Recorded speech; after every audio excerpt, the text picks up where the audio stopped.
అంటాం. ఇప్పుడు దావీదు అన్నాడు గొలియాతుని నేను జయిస్తా అని వస్తే వీళ్ళందరూ దావీదుని ఎందుకు పంపించారు యుద్ధానికి? ఇప్పుడు దావీదు ఓడిపోతే వీళ్ళందరూ ఓడిపోతారుగా.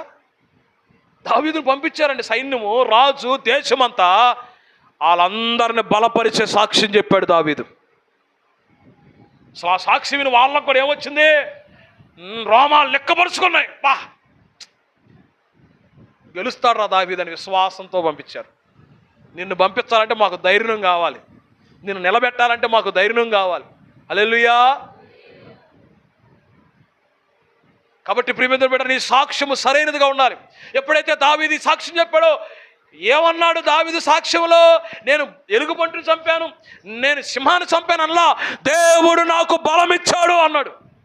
ఆ మాట విన్న సౌలుకు తెలుసు దేవుని బలం ఏంటో, దేవుని శక్తి ఏంటో.